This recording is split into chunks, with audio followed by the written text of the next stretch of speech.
What's up? This is D from Brooklyn, and here's an update on my saltwater tanks.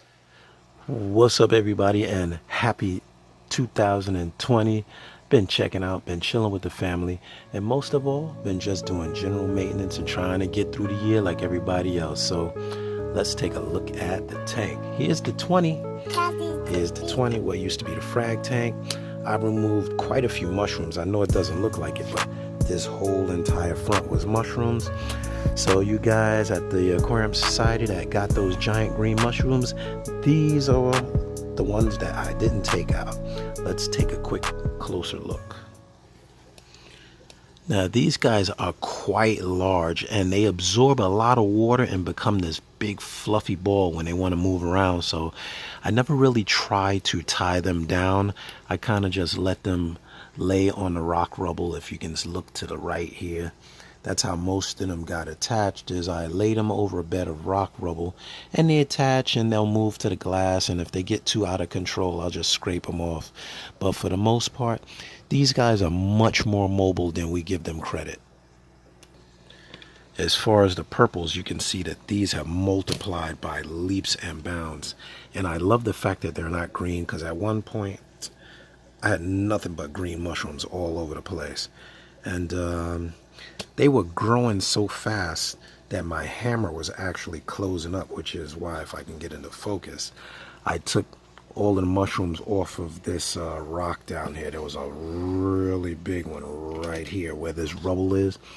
That was a really large one, and it was murder scraping that off yesterday. So they're really resilient, but they can get really invasive as far as how fast they start splitting. So you might want to just keep that in mind if you're keeping mushrooms. They're very easy coral to maintain, and when they're doing good, they look great.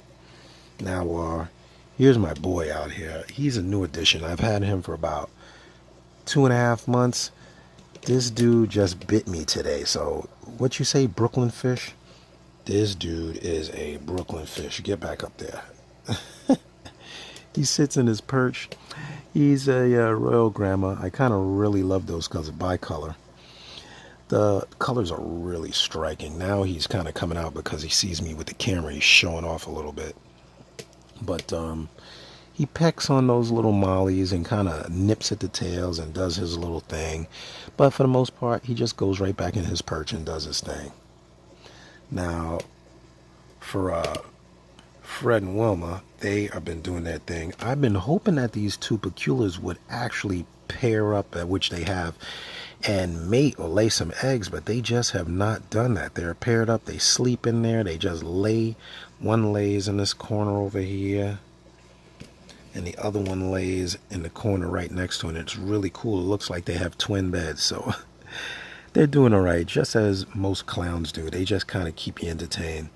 But as for my hammer, I'm really hoping that this guy bounces back, because that mushroom grew really large right up into it.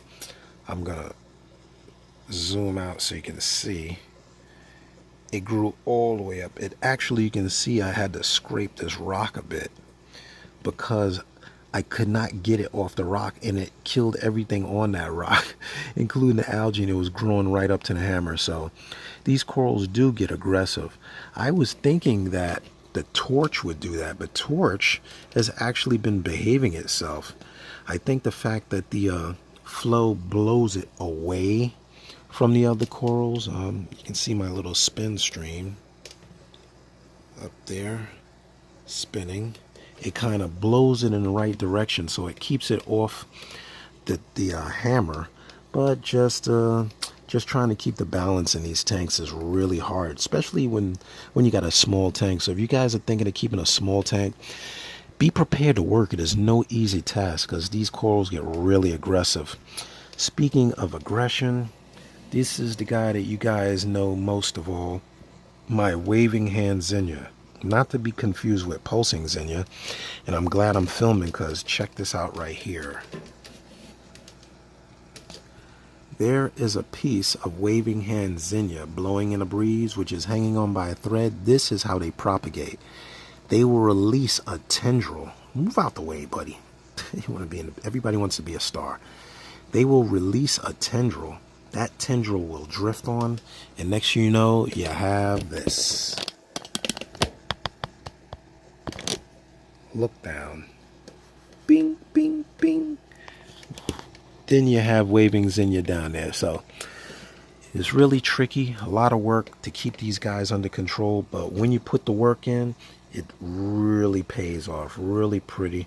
Just takes a lot of work. Not so much evasiveness of the coral, but it's your ability to maintain the shape. It's just like a bonsai tree. Most people kill the bonsai trees because they let it grow all over the place and then it dies, or you don't keep it trimmed and then it dies, or you trim it too much and then it dies. So there is a really intricate balance to keeping any tank, let alone a really small tank. So, and there's my little leather back there. Thanks to Steve, our Brooklyn Aquarium Society president, gave me a piece of that a while ago. It opens up really nice, if you can see it back there. I got another one I put upstairs. I'm hoping that it does well in the 125. I didn't want to put too many leathers in here because leathers, man, they can become aggressive too.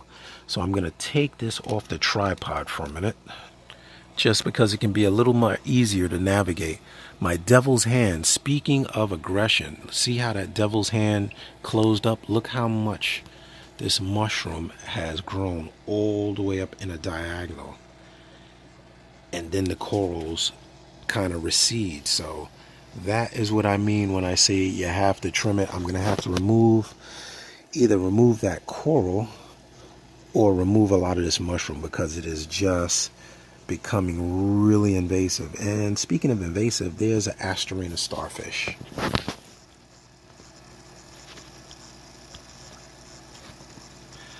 They are a nuisance if I ever seen one. Hard to focus on them because they're so small, but they are a real pain in the neck. When you have one, you usually have 10.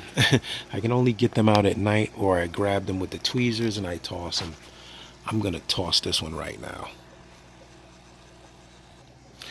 Now, as far as casualties, I did have a chalice back here. I wasn't paying attention to it.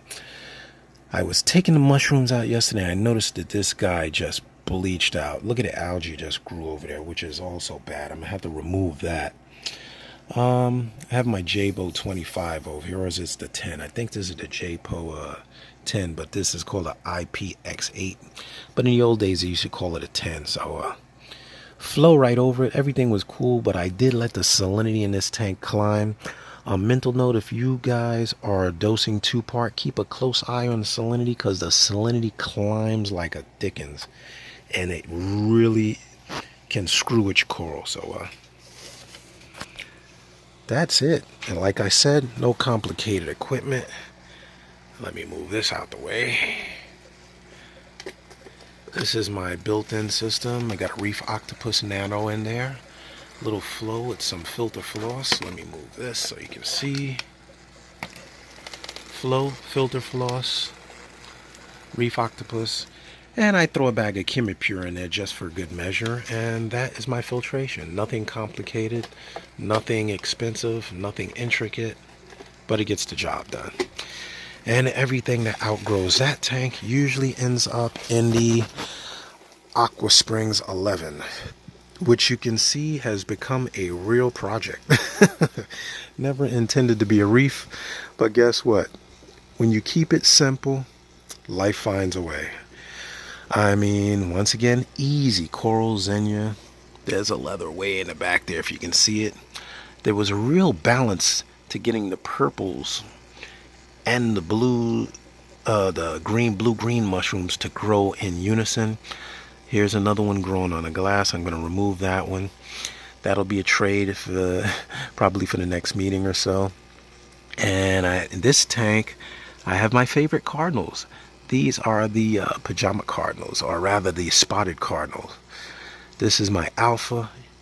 He really knows what I'm talking about. Him comes right up. Not a fear dude. There's the little guys in the back. I have 3 in here. One that never comes out. He's usually in the little corner down there, but I can't get him out. And those are the only fish in this tank. You'll notice I have pulsing zinnia in this tank, which are deciding to pulse for you. So You guys are in luck today. They are pulsing. This tank is run by the Aqua Clear 20. That's right, just the Aqua Clear 20. Change water. I don't change all the media out. Keep the balance. Check the chemistry. Not a lot of dabbing, not a lot of chemical filtration. It's just balance. And when you establish balance, it isn't about the chemicals. Yes, I have algae problems in oil tanks. It's usually a fine thing. Maybe the alkalinity is off, maybe the salinity is off. Really simple. I don't run and throw band-aids on it. It has to establish its own balance. So this one I have been keeping at bay with an increased dosage of magnesium. The magnesium I've found has been really good at keeping the hair algae at bay. I don't know if it really breaks it down as far as, improving the ability of the other corals to metabolize the calcium from the two-part. I've been told that the magnesium assists in the calcification of the coral skeletons. I mean, they use the alkalinity portion and the calcium portion, but the magnesium allows additional uptake. That's what I've been told. I'm no scientist. Once again, do your own research, but the proof is in the pudding, because I used to have sea urchins in there. I had them for about 3 years in this tanks, and I don't know how long they're meant to live, but those guys kicked off on me. So there's no natural predators to the algae in either of these tanks, other than the mollies. The mollies will nip on it, and from time to time you'll see them kind of little just take pieces out when they don't get nipped at themselves. So that is it. In the back I have frog spawn, beautiful green frog spawn there. I got that one from Pop Corals, one of my favorite places in Brooklyn for corals. Check them out on Google. And to keep the green balance, who doesn't like GSP? Since this tank was just a little cube for these guys to just flourish in, I says, I don't mind if the GSP does its own thing. Let me focus there. And it kind of created what I call my Reef Afro. Doesn't it look like a chia pet from right there? Chia. So that's it. Keep it simple. Nothing. I believe that's a 50 watt heater. This is only 11-gallon tank. And regular sand. No big water changes. I really don't like doing a lot of water changes. 11 gallons, so maybe I'll change 4 to 5 gallons at most. Really not 5, more like 4 or 3, because I don't like great swings in the chemistry of these tanks. So you might want to remember that. And those are my nanos. Now, if you're not already a subscriber, click that subscribe button. The next videos coming up are going to be some tip and trick videos to saving money. So click the subscribe button. Keep on watching. Keep on reefing. Don't get discouraged. My message is always the same. Keep your sanity by keeping your aquariums. Keep your senses and keep researching, because it is as good as the effort that you put into it. Nothing complicated. I have my Ocean Revive light. I've had for about 5 years now. This tank is running 5 years. And this is just a full spectrum reef light that I got off eBay for about 50 bucks. Doing the same thing, as you can see.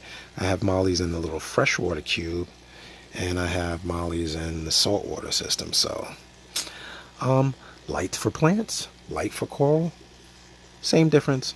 No algae. No algae. You can do it too. This is D checking out. I'll give you some updates on the freshwater side as well as the 125 in a video to come. Love, peace, and hair grease. This is D. I'm out. See ya.